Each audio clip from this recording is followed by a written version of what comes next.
Bonsoir. Eh bien, on va décrypter l'actualité du football avec nos spécialistes, Yazid Wahib d'Al-Watan et Boujdou Amirouche du quotidien Compétition. Messieurs, bonsoir. L'actualité du football, c'est cette réunion qui a regroupé le ministre de la Jeunesse et des Sports, les présidents de clubs, en présence également du président de la Fédération algérienne de football, pour porter un certain nombre de problèmes, notamment liés au statut des clubs, liés également aux terrains qui doivent être attribués aux clubs, pour construire le centre de formation, et puis il y a eu également d'autres points qui ont été débattus. Mais disons, c'est les deux axes, les deux principaux points qui ont fait que la réunion ait été tenue sous l'égide, ou soit tenue sous l'égide du ministre de la Jeunesse et des Sports.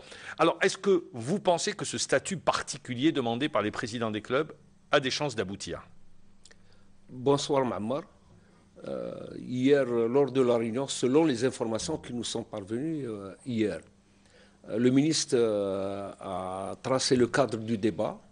Il a fait savoir d'abord qu'il n'était pas question de parler d'un statut particulier, parce que les sociétés sportives par action, les clubs professionnels, évoluent dans un cadre qui a été défini il y a déjà 4 ans. Leur statut répond au Code du commerce. Bien sûr. Pour que ça soit très clair. Bien sûr. Alors le statut particulier, il ne peut pas y avoir de statut particulier en dehors du cadre légal. Et le cadre légal, actuellement, ne prévoit pas un statut particulier que revendiquent les clubs de l'élite, les clubs de Ligue 1 et de Ligue 2. Alors, il faut dépasser cette revendication des clubs pour essayer d'améliorer leur situation à travers leur contribution dans les réunions qu'il va y avoir très prochainement. Il y a une commission qui va être mise en place tout prochainement. Il y a une journée d'études qui est prévue le 20 février à laquelle ils ont été conviés pour discuter du statut des clubs sportifs amateurs et des sociétés sportives par action. Les présidents de clubs seront associés à toutes les décisions qui sont prises à l'avenir concernant, bien sûr, leur situation au niveau des clubs. Alors, à Méloge, mais également les clubs se trouvent dans une situation compliquée. Dans le même temps, c'est un statut, c'est des sociétés par action. Si on devait appliquer la loi, puisque toutes ces sociétés sont déficitaires, donc elles doivent en principe mettre la clé sous le paillasson. Et dans le même temps, ils demandent un statut particulier parce qu'ils font face à une situation qui est quasiment intenable.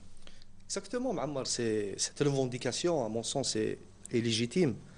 Du fait que tous les clubs sont déficitaires et que c'est des sociétés qui sont pas lucratives. Donc, ils ne dégagent pas de bénéfices, rien du tout. Exactement. Donc, un statut particulier était leur première revendication. Maintenant, moi, je ne savais pas que le ministre avait refusé, mais bon, je pense que c'est la seule solution. Non, il n'a pas refusé. Il a dit, on balise le débat. Il faut le baliser. Et on ne peut pas sortir du texte réglementaire, parce que les règlements, ils sont là, la loi est là. C'est pour ça que ça s'appelle un statut particulier. Ouais. Et si j'ai bien compris ce qu'a dit Wahib, il est hors de question de changer leur statut. Bien sûr, les textes sont ce qu'ils sont. Ils ne peuvent pas être changés du jour au lendemain, puisque les clubs ont été créés dans un contexte particulier, qui s'appelait à l'époque l'instauration du professionnalisme. Le contexte économique, ou l'environnement, enfin dire l'environnement économique, ne permet pas au football national d'avoir 16 clubs professionnels. Sauf si l'État prend en charge, comme c'est pour certains clubs ou des entreprises. La tutelle, le ministère de la Jeunesse et des Sports est conscient que les clubs ne sont pas totalement responsables de la situation actuelle. Ils sont retrouvés devant la politique du fait accompli. Le fait accompli, le professionnalisme a été mal emboîté. Ils en subissent les conséquences.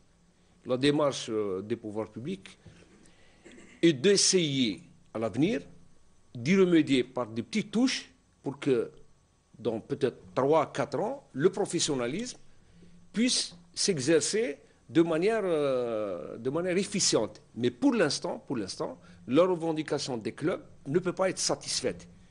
Le statut particulier, ils ne peuvent pas y accéder, mais il y a des choses assez positives dans la nouvelle loi de juillet 2013 qui prévoit, je pense dans son article 251, une aide des pouvoirs publics pour les clubs professionnels. Mais alors justement, cette aide, elle va toucher l'ensemble des clubs ou des clubs qui n'ont pas de ressources, de revenus sur le plan financier? Parce qu'également, il faut faire le distinguo. Mais la loi... Elle s'applique à tout le monde. Devant la loi, tous les clubs sont égaux. Donc, si l'État algérien doit aider les clubs professionnels, il aidera l'ensemble des clubs professionnels. alors, Il y a Ma'ammar, je voudrais emboîter le pas, justement pour revenir vers vous.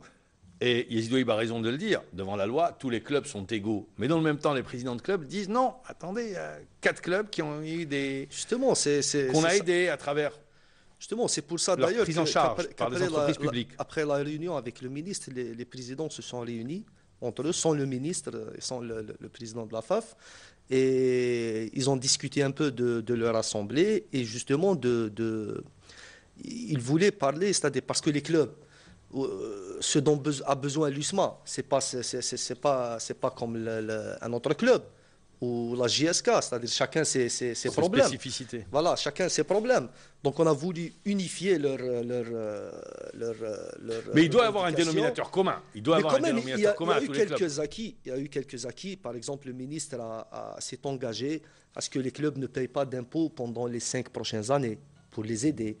Les assiettes de terrain, par exemple, il leur a expliqué que les assiettes doivent revenir au ministère pour qu'ils construisent les centres de formation. Ils ne peuvent pas construire pour un club. Et après, il y a la mise en place de conventions liant le ministère au club. Voilà, je pense, Ma'ammar, que cette association, elle ressemble aux autres, le forum et tout. On n'est pas Mais la encore sur les différence- associations. On est sur les revendications. On reviendra. Le projet, il ressemble au forum des présidents de clubs et toutes les associations qu'on a tenté de créer avant. Mais la différence, c'est que cette fois-ci, ils ont trouvé un ministre qui est prêt à les écouter. Et ça, je pense que cela pourrait changer un peu La donne. Vous dites, voilà. est-ce que le problème, c'est le problème d'une association? Non. Il y a une réalité Non, du football national, de la gestion Ammar, des clubs. je pense que pour régler le problème, il faut extirper le terme professionnalisme.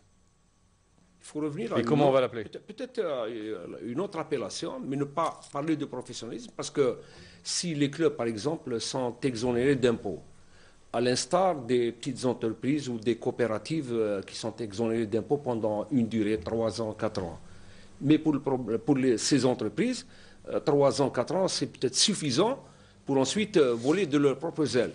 Mais le football actuellement, même s'il lui accorde 10 ans d'exonération d'impôts, il tombera toujours au niveau de son point de départ. Yazid Le Ouahib, football sur les 3-4 ans qui arrivent, vous parlez d'exonération d'impôts, dans le même temps on parle de plafonnement des salaires, dans le même temps il y a un certain nombre d'actions qui sont menées, mise en place de centres de formation.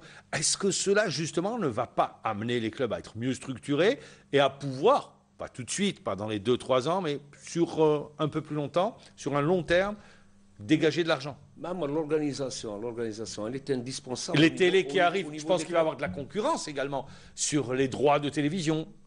Mais Ma'ammar, il faudrait, avant tout, il faudrait que le football soit un produit qui se vende, Ma'ammar. Qui Bien puisse sûr, être commercialisé. C'est-à-dire qu'on est en train de parler de professionnalisme, de donner de l'argent, mais quand tu donnes de l'argent, il y a une contrepartie. Retour sur investissement. Il faut que tu offres quelque chose. Actuellement, le football n'est pas un produit vendable.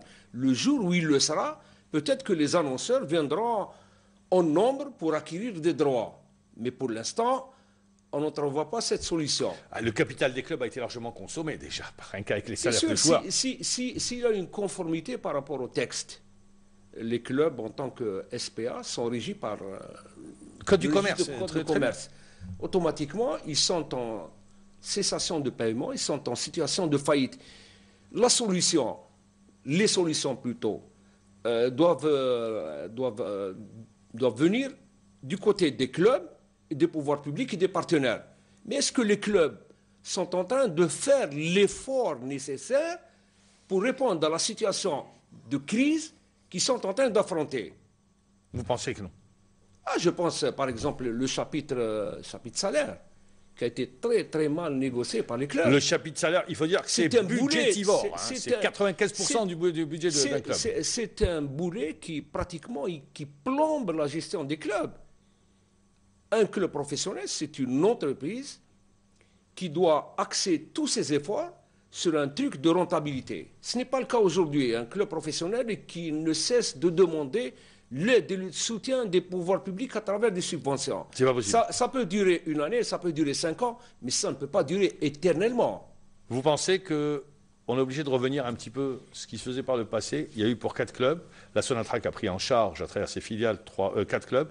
Est-ce que vous pensez que c'est inéluctable de revenir à la prise en charge des clubs par des entreprises publiques? Des entreprises publiques. Ah, la Sonatrach, c'est une entreprise publique jusqu'à nouvel ordre. Hein.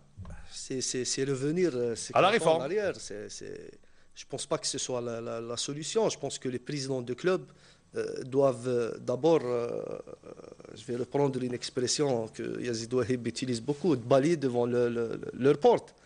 Ils ont beaucoup de choses à se reprocher, les présidents de clubs. Quand on voit, par exemple, un club qui marche avec 40 milliards par an.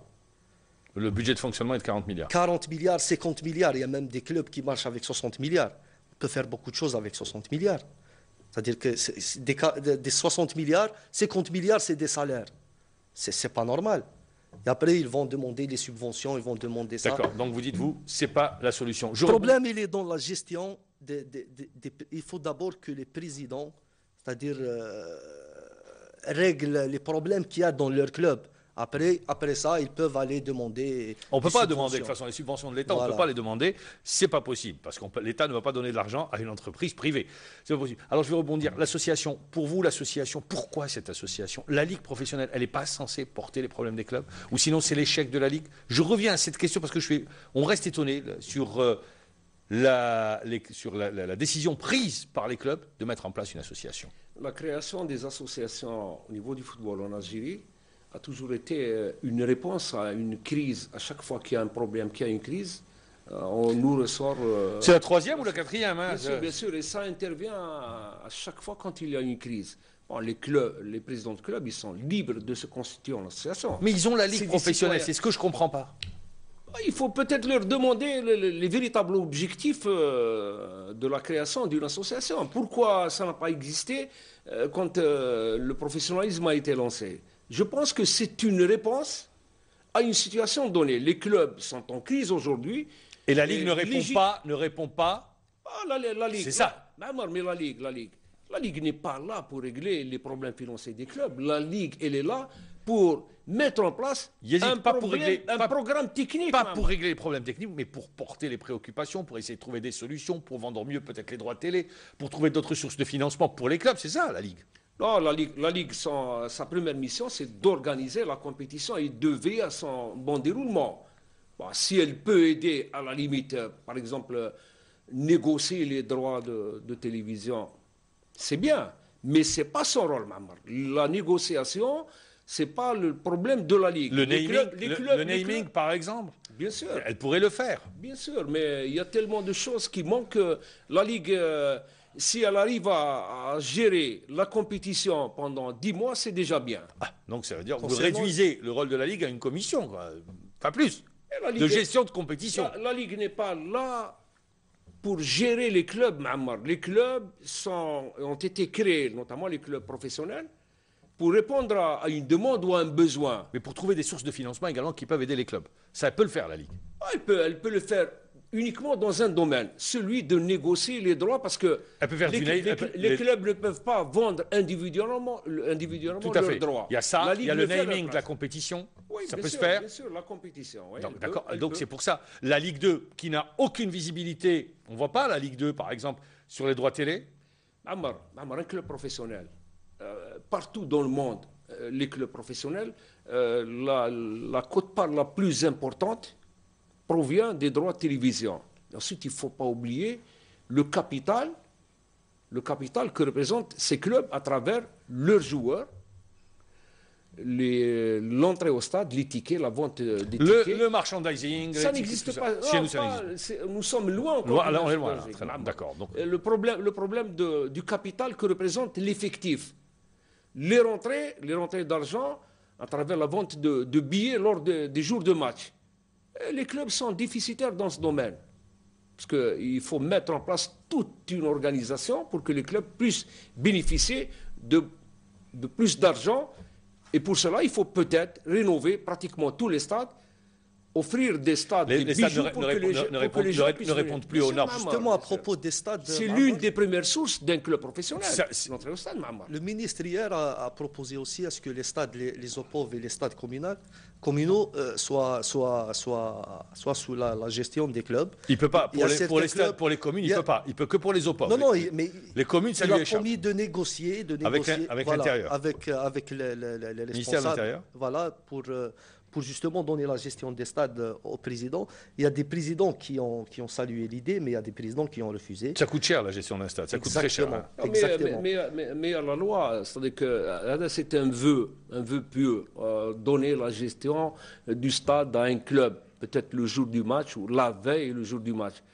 C'est difficile à concrétiser. Il y a un ministre je me souviens, c'est Aziz Delouel, je pense, à l'époque, qui avait essayé. On a vu, ça n'avait pas pu se concrétiser, notamment pour les stades appartenant aux communes. Ça n'a pas pu se faire parce que ça reste très, très complexe. Il faut passer par les domaines, il faut passer. C'est une histoire très complexe. Qui pour présider l'association? Abdelkarim Modouar? Oui, je pense. Le porte-parole de l'AS Ochlef? Oui, normalement, c'est lui qu'on présente comme étant le président. Il semble tout indiqué. Il semble tout indiqué parce que...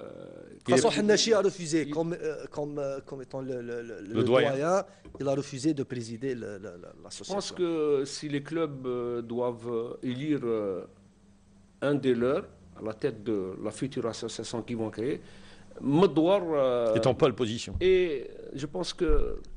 Il est peut-être le mieux placé de par son ancienneté, sa sagesse aussi. Il est à la tête d'un excellent club. Il est président d'honneur. Ça ne fait rien, ça, président d'honneur ou porte-parole, mais il est là. Le premier dirigeant de l'AS Ochlef. C'est lui le premier dirigeant de l'AS Ochlef. Et je vais revenir également à cette réunion. Allez, ça y est, on a enterré l'âge de guerre entre le président Hannachi et le Bouhaddad. Sont chatouillés par presse interposée. Et hier, le ministre de la Jeunesse et des Sports a mis fin à cette, disons, dérive à travers les déclarations. C'est bien. C'est bien que deux présidents de club... Parce qu'on allait revenir à une ancienne époque, entre la JSK et l'USMA d'Alger. L'âge de guerre a été enterré bien avant cette réunion. Il y a Ali Haddad qui a appelé Hannachi, et son frère Mohamed aussi qui a appelé Hannachi. Ils se sont expliqués la semaine passée et les choses sont entrées dans l'ordre.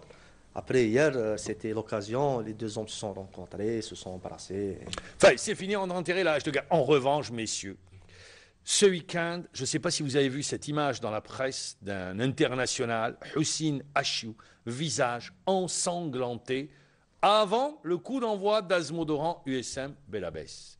Alors je vais dire encore une fois, à quand l'arrêt de la violence? Mais peut-on jouer un match tranquillement, sans violence, sans agression?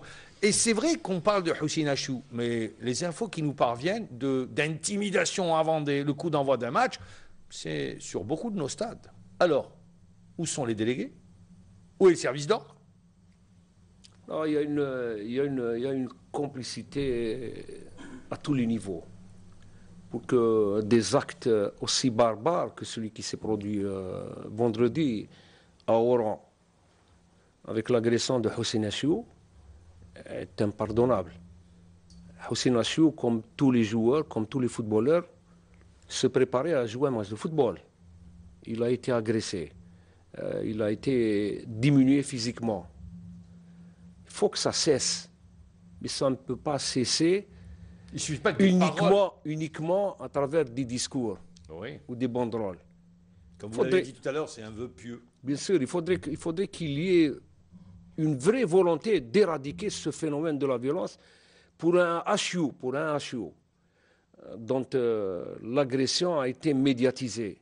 Combien il y a d'autres HU qui sont agressés chaque semaine sans que l'opinion soit informée? Ça se passe au niveau de toutes les divisions. C'est dramatique. C'est dramatique, c'est dramatique. Eh bien, il y a des complicités.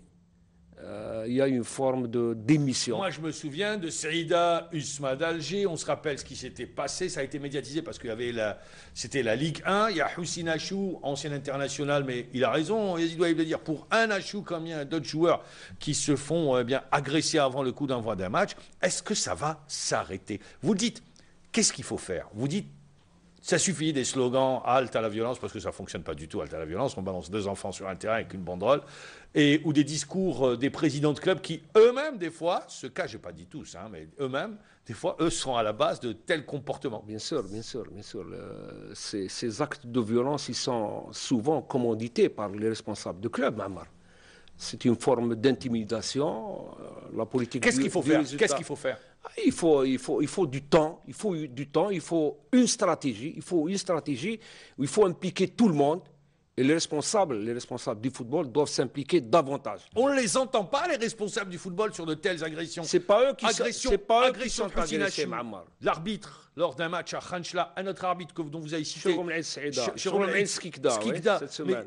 Mais c'est pas normal, on ne les entend pas. C'est l'impunité, Mamar, c'est l'impunité. À chaque fois qu'il y a un acte, même si toute la presse en parle, après il n'y a pas de... La justice c'est-à-dire ne prend pas en considération les écrits de presse. Normalement, quand il y a une agression comme ça, le procureur, il va enquêter.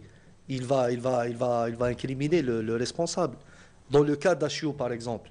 Il va déposer plainte. Il va déposer plainte contre qui? Il va déposer plainte ils ont annoncé, il a incriminé un certain monsieur Ballard. Voilà, dans la presse, c'est paru dans la presse. Eh ben, j'espère qu'ils vont aller jusqu'au bout et qu'ils vont en faire un exemple, parce que Achiou, celui qui a agressé Achiou, je suis sûr... je suis sûr que celui qui a agressé Achiou est sorti en 2004, défilé après son but contre l'Égypte. Eh bien voilà, c'est le meilleur exemple. C'est vrai qu'il nous avait donné beaucoup de bonheur. Il donne beaucoup de bonheur là où il passe, Hussein Achiou, aux supporters des clubs où il évolue. Vous restez avec nous, on se retrouve pour la deuxième partie après la pause publicitaire.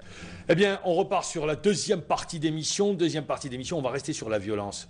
On l'a dit, Hussein Achiou a été visage ensanglanté, 2 arbitres qui ont subi des coups pendant un match de football. D'ailleurs, il y en a un, la deuxième mi-temps, elle n'a pas repris.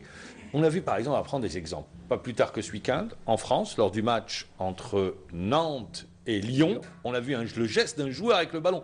Juste, il a pris le ballon comme s'il allait jeter sur l'arbitre, alors qu'il ne l'a pas fait. Il a pris un carton rouge. On se rappelle, Leonardo, le manager du Paris Saint-Germain, un coup d'épaule, sur l'arbitre, 12 mois de suspension. Si mes souvenirs également sont bons, il y a également d'autres joueurs. Un joueur qui a giflé un journaliste, c'est un joueur de Montpellier, 1 an de suspension. Est-ce qu'il ne faudrait pas de fortes sanctions chez nous? Ça sert d'exemple. Les fortes sanctions, oui, parce qu'elles sont dissuasives. Mais d'abord, il faudrait appliquer tout ce qui est contenu dans le règlement, et ensuite l'améliorer. Il est spécifié, par exemple, sur le règlement, qu'une équipe doit arriver 1 heure ou 2 heures avant le match. Elle est prise en charge, elle est protégée par le service d'ordre, par l'équipe locale. Mais est-ce que c'est le cas? C'est-à-dire qu'on dirait que le règlement est une tapisserie, il ne sert à rien. Il faut d'abord commencer par appliquer le règlement et contraindre les gens à s'y conformer. Qu'un stadier, qu'un individu puisse accéder jusqu'au vestiaire, à volonté des vestiaires, et agresser un joueur, c'est dramatique. Et ça arrive très souvent dans nos stades, Mamar. Ça veut dire que les joueurs n'ont pas de sécurité. Les acteurs n'ont pas de sécurité. Oui, Mamar... Ou des fois, on leur prépare des guet-apens. Il a joué, par exemple, Achiou, il a décidé de participer au match. Physiquement et psychologiquement, il était diminué. Il était diminué, visage ensemble. Bien sûr, il a joué. Comment peut-on quantifier ce manque d'ailleurs? Qui doit être sanctionné? Belabès a évolué avec un joueur qui n'était pas au mieux de sa forme physique et de ses moyens psychologiques. Parce qu'il a été victime d'une agression avant le match. Ce n'est pas la faute de Belabès. La faute à qui? La faute à celui qui a organisé. La faute à celui qui était censé protéger les athlètes. Et si maintenant on arrive à atteindre les joueurs juste à l'approche des vestiaires, c'est dramatique. C'est arrivé, rappelez-vous, lors du match Mouloudia Tsaïda, Usman Alger, où il y avait un guet-apens. L'entraîneur Mosianeril s'était retrouvé avec le blessé également. Il avait un plâtre. C'est pour vous dire les conditions. Également sur les sanctions, on doit prendre les sanctions doivent être exemplaires. Bien sûr, Mamar, en dehors des sanctions, des suspensions, moi quand je lis que la Ligue a infligé une sanction de 30 000 dinars à un club, moi j'ai envie de rire. C'est-à-dire, ces clubs payent des joueurs 200 millions par mois. Quand tu infliges une sanction de 30 000 dinars ou de 20 000 dinars, c'est insignifiant. C'est presque. Donc, presque pour rien. vous, on devrait être encore plus dur sur le barème Ah oui, disciplinaire. surtout sur le barème, c'est-à-dire sur les finances. Les sanctions financières. Exactement. 30 000 dinars pour un club, c'est de la rigolade. Je pense qu'un élément qui peut aider, c'est le délégué. Il faut avoir des gens propres. Mais les délégués, ils sont là. Les délégués, ils sont là pour faire. Non, pour le plaisir de la caméra, Non, ou qu'on les voit la plupart, quand on parle de délégué, la plupart, c'est pour le pouvoir, c'est-à-dire que c'est pour leur mission et le petit pécule. Le délégué doit être une personne propre, compétente, surtout juste et intègre, qui doit signaler tous les dépassements. Ensuite, c'est à la structure, c'est-à-dire la Ligue, de prendre les décisions conformément au règlement. Mais quand tu as un délégué qui est censé être au stade avant les arbitres et avant les équipes, pour les accueillir, les assister, et qui n'est pas là, et qui n'est pas là, ou qui est là au moment des agressions et qui ne voit rien, comme par miracle, une agression se déroule devant ses yeux, il tourne la tête, bon, il n'a d'accord. rien vu. Ah, c'est pas un délégué. Donc également, il y a le rôle du délégué, on revient au rôle du délégué. Il est important, Ammar, parce que la présence du délégué, elle sécurise l'équipe visiteuse, elle sécurise les arbitres. Alors également, est-ce que vous ne pensez pas que les personnes qui se rendent coupables d'agressions sur joueurs, sur dirigeants, sur délégués, sur tout ce qui se trouve sur un terrain, doivent être bannies à jamais d'un stade? Ah, ça ne se discute même pas, Ammar. Mais chez nous, ça arrive. Alors là, ça doit être emprisonné. là, ça doit être une coopération, ministère de l'Intérieur, ministère de la Jeunesse et des Sports, fédération, justement pour avoir le fichier, pour mettre en place un fichier, pour obliger les géants, le jour des matchs, à aller au commissariat pointer. Donc il y a un tas d'actions qui doivent être menées. Il faut les mettre en pratique. Parce que les forums, ça ne suffit pas d'organiser des forums contre la violence. La preuve. Il y a eu tellement de forums, de réunions et tout, au sujet de la lutte contre la violence. Il y a 3 jours, il y a eu l'acte ignoble contre Hussein Assou. Il y a eu une agression d'arbitre ce week-end. Ça veut dire que tout n'est pas en ordre pour éradiquer le phénomène de la violence. Il faut des actions fortes. Avant les actions, il faut mettre en place un truc... L'arsenal juridique. L'arsenal juridique avec des choses sensées qui répondent aux besoins. Ne pas prononcer des discours et attendre la prochaine agression pour la condamner. Non, il faut se préparer. Les gens qui ont combattu le phénomène de la violence, ils ont réussi à le combattre. L'Angleterre notamment, l'Allemagne à un moment donné. Ils l'ont fait pas à la faveur du discours, ils l'ont fait grâce à des lois.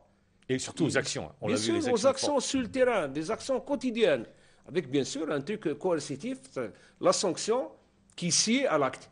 Quelqu'un qui agresse un joueur est passible d'une peine de prison. Et personne n'a le droit de le soustraire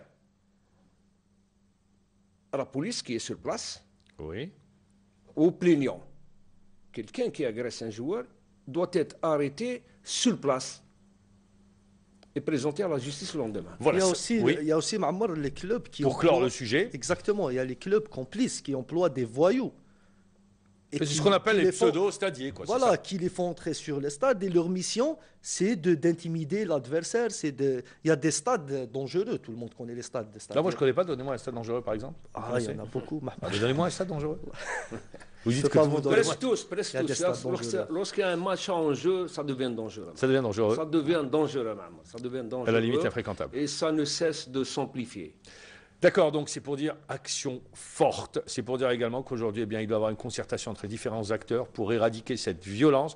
Et puis, on doit mettre en place tout l'arsenal juridique. Alors j'espère qu'on va avancer, qu'on va arrêter avec les forums, les rencontres, discussions, parce que ça mène absolument à rien du tout. Et ça dure depuis des années. On va avancer maintenant, on va parler football. Championnat, parce que bon, la 19e journée se profile. Ça se jouera sur 2 jours, vendredi et samedi. Cette déclaration du président de Borj Boadalic qui renouvelle sa confiance à Mustapha Biskri, est-ce que ce n'est pas la porte ouverte à un limogeage? Souvent, quand un président d'un club... De mémoire, à chaque fois qu'il y a un renouvellement... renouvelle sa confiance à l'entraîneur, ça veut dire qu'il ne va pas tarder à le congédier. Mais dans le cas de Borj Boadalic, je pense que le président a rendu la balle à Mustapha Biskri qui a déclaré que, quelle que soit l'issue des prochaines journées, il ne quittera pas son équipe avant la fin de la saison. celui qui s'est fait appeler Tom Cruise parce qu'on l'a qualifié de mission impossible, c'est vrai qu'il n'a plus rien à perdre. Il joue son va-tout. Ben oui, Ma'amar, j'ai écouté ce qu'il avait dit à la radio. Il a dit qu'il va jouer jusqu'à la dernière seconde. Mathématiquement, rien n'est fait. Ça veut dire qu'il veut rester jusqu'à la fin de la saison. Il ne va pas démissionner. Je ne connais pas les intentions du président de Borj, mais... Lui, il va tout faire pour maintenir le club. Il reste quand même 12 journées, Ma'amar. Tout est possible. 12 journées, 36 points en jeu. 36 points, tout est possible. Donc, ça dépendra des prochains résultats de Borj. S'il gagne, par exemple, le prochain match, je ne pense pas qu'il va limoger. Oui, mais cette équipe borgienne, quand on dit mathématiquement, Yazid Ouahib, c'est également à Mélouche, mathématiquement, c'est vrai que 36 points, tout est faisable, mais ils ne gagnent pas à domicile. Ils ont perdu 2 fois à domicile, ils viennent de faire un nul contre l'USMA d'Alger. À l'extérieur, ils ne ramènent pas de points, donc mathématiquement, bon. L'espoir fait vivre, Ma'amar. Oui, c'est vrai que depuis le début de saison, Borj n'a cessé de cumuler les contre-performances. Je prends rien sur ces derniers matchs. Oui, mais est-ce qu'ils ont le droit d'abandonner? Non, on dit que tant qu'il y a de la vie, il y a de l'espoir. Il y a encore 36 points en jeu. Peut-être qu'ils vont redresser la situation. Il faut considérer un autre aspect. Borj ou n'importe quelle équipe dans la situation de Borj peut se sauver si, par bonheur pour Borj, les équipes qui sont au-dessus seront confrontées à des difficultés. Ah oui, après, après votre destin n'est plus entre vos mains, parce que vous êtes lié au résultat des autres formations. Mais tant que l'équipe n'est pas définitivement condamnée, elle a le droit de continuer à espérer se maintenir en première division. A contrario, alors, on voit le Mouloudia Doran, qui également n'est pas loin de la relégation, 5 points d'avance sur les relégables. Alors, ils seraient tentés, eux, c'est devenu une habitude, on change ou on ne change pas. On fait appel à un ancien savoir, ou on garde l'actuel. L'option qui se dessine, c'est de garder l'actuel, parce qu'en 12 journées, que va faire un nouvel entraîneur? C'est toute la question du football algérien. Ceux qui sont à la tête des clubs doivent s'armer de patience et essayer de travailler. Pour le Mouloudia Doran, il y avait le Cancer, l'entraîneur avait pris des décisions, il l'avait écarté. Les petits copains journalistes ont pris la défense du joueur sans chercher à comprendre ce qui se passait pour le mettre en difficulté. Et le président, eh bien, à un moment donné, se retrouve pris en otage entre son entraîneur et le vestiaire. Ouais, c'est une situation très difficile à gérer. Quand les résultats ne sont pas ceux qui étaient souhaités, il est difficile à un président de résister à la pression. Pression du vestiaire, je parle pas de la rue. Pression, bien sûr, c'est la plus dramatique. Si le vestiaire se révolte ou se dresse contre l'entraîneur ou le président, surtout contre l'entraîneur, il est difficile que l'entraîneur soit maintenu. C'est le vestiaire pratiquement qui décide, Ma'amar. C'est difficile. Le public aussi, c'est le public. Le public, c'est une chose, mais là, c'est le vestiaire. Là, c'est directement le vestiaire à Oran. Hein. Non, je parle le Borj et le MCO, si le public demande à ce que Beskri ou l'actuel entraîneur de Mouloudia Doran. Voilà, soit limogé, ils vont les limoger. On a écouté la dernière fois Jaraj. Vous lui avez posé la question pourquoi il a limogé Saadi. Il a dit le public a voulu que je le limoge. Non, c'est une forme de démission et d'absence ou de manque de responsabilité.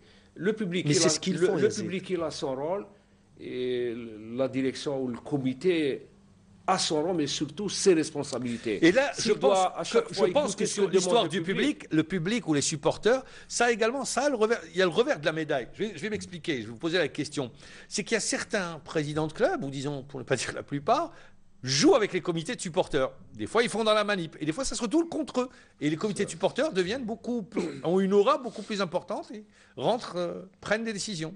Je pense qu'il ne faut pas toujours céder à la pression du public. Parce que le public, c'est vrai, il aime son équipe, il la soutient à domicile, en déplacement. Mais la personne ou les personnes qui sont les mieux habilitées, qui sont à l'écoute des problèmes ou qui connaissent le mieux la situation de l'équipe, c'est bien les dirigeants qui sont en place.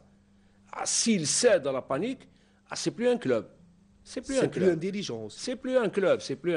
Il vaut mieux remettre le tablier. Le seul qui a résisté, c'est Malek au CRP, qui a quand même... Il a résisté jusqu'au moment où il ne pouvait plus faire face à cette pression. Oui, mais quand même, il a résisté pendant 15 matchs. 6 mois. 15 matchs, toute la phase aller. Gamondi, il a été obligé de le remplacer par Yaïch. On arrive à la fin de l'émission. Ça y est, c'est officiel. Il y a eu cette déclaration de Papa Bentaleb. Mon fils a choisi l'Algérie. C'est bien. C'est bien pour l'équipe nationale qu'elle soit renforcée par un joueur de cette qualité. dans la perspective, bien sûr, de la Coupe du Monde et surtout de l'après-Coupe du Monde. Il est jeune, 19 ans. Le football algérien ne va pas s'arrêter à la compétition qui aura lieu en juin et juillet au Brésil. C'est bien que des joueurs de la qualité de Bentaleb viennent renforcer l'équipe nationale, qu'on a besoin parce que les Algériens ambitionnent de voir leur équipe au sommet du football africain. Ça ne peut se faire qu'avec des joueurs de qualité de la trempe de Bentaleb et d'autres. Il a joué contre Everton. Son équipe de Tottenham a battu Everton 1-0.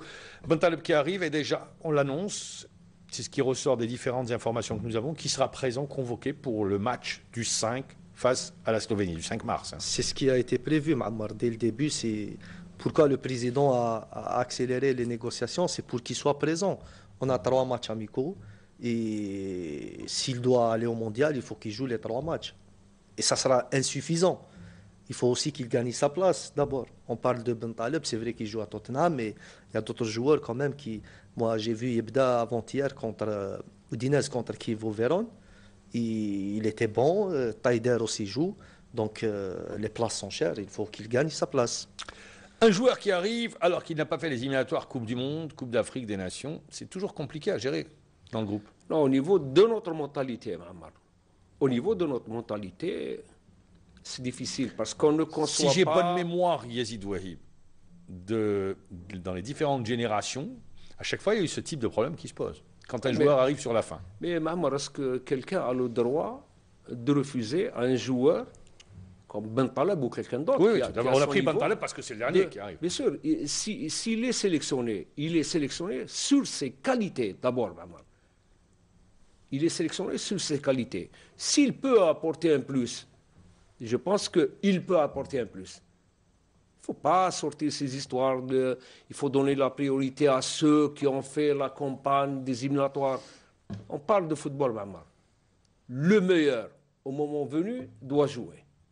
Bentaleb, s'il n'a pas participé aux éliminatoires de la Coupe du Monde, c'est parce que, tout simplement, il n'a pas été sélectionné auparavant. Il n'était pas titulaire dans son club. Il était peut-être un peu dans l'anonymat, oui. Mais le fait qu'il brille depuis au moins 2 mois en championnat d'Angleterre, 6 matchs. 6 matchs. Presque 2 mois, il joue dans un championnat très relevé, ce qui se fait de avec mieux des niveau, prestations de qualité. Pourquoi se priver d'un joueur talentueux? C'est-à-dire qu'en football, tu ne peux pas mettre en place un barème, il faut jouer les plus anciens, il faut écarter les nouveaux. C'est pas l'ancienneté, c'est la qualité. Le problème, c'est la qualité.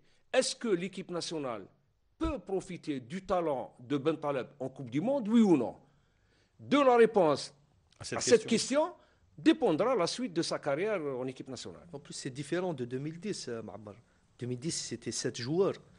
C'était surtout des locaux. C'était surtout des locaux. Maintenant, c'est un seul joueur, et c'est un joueur quand même qui joue à Tottenham. Il a 19 ans, donc je ne pense pas que son arrivée pourrait créer un problème qu'il joue, qu'il ne joue pas. Non, pas créer. Ça relèvera des prérogatives du coach. Mais un joueur de très haut niveau par rapport à ce que nous avons, pourquoi s'en priver? Mais est-ce qu'on lui a garanti d'aller au mondial? C'est ça la question. S'il vient, dans la situation actuelle, je pense que dans la négociation, parce qu'il y a eu, disons dans la discussion, pas négociation, entre les proches de Bentaleb et ceux... C'est une négociation, Yazid. La discussion, non, on va dire discussion. Discussion. Pour être correct et respectueux vis-à-vis des gens des deux côtés. Dans la discussion, peut-être que la partie fédération a miroité un truc, une participation à la Coupe du Monde.